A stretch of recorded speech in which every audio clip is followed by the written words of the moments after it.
तर hi friends, Om Sairam, Radhe Radhe. मी बोलत होते वृद्धाश्रमबद्दल. तर मला हे सांगा, तुम्ही वयाच्या कितव्या वर्षी वृद्धाश्रममध्ये जायला तुम्हाला आवडेल?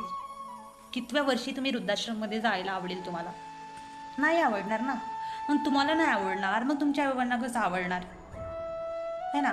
ती आपल्याला एवढ्या मेहनतीचे लहानीचे मोठे करतात. काही काही आईबाबा तर 30 वर्षापर्यंत आपल्याचं पालनपोषण करतात, 32 वर्षापर्यंत, 33 वर्षापर्यंत आहे ना, पालनपोषण करतात. आपण किती बाहेर कमवलं तरी आपल्याला त्यांची थोडी तरी हेल्प लागतेच लागते. जसं बाबा पेमेंट नाही झालं, द्यानं पैसे, आई असं असं प्रॉब्लेम झाले, लागतंच ना. मग ज्यावेळेस आपल्याला त्यांना सांभाळायची जबाबदारी येते, तर त्यावेळेस फक्त आपण आपलं आपलं आपलंच का बघतो, आहे ना.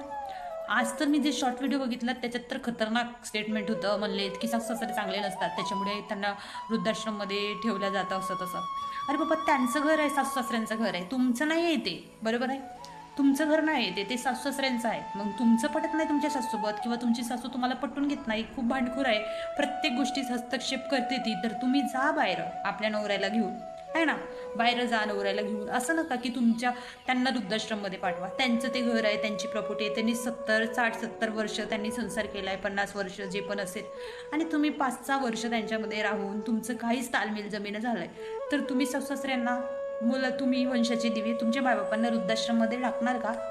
किती किती विचार करण्यासारखा आहे ना. मोटिवेट राहा, देवधर्म करा, मनातून करा, मनात पापं ठेवू नका. माहिती आहे का, तुम्ही तरी तुमच्या बाबांना वृद्धाश्रममध्ये ठेवायचा विचार करता, तुमची मुलं तुमच्याबद्दल किती घाण विचार करते. शी, किती किती सेल्फिश जमाना आहे ना. मला नाही पटलं ते.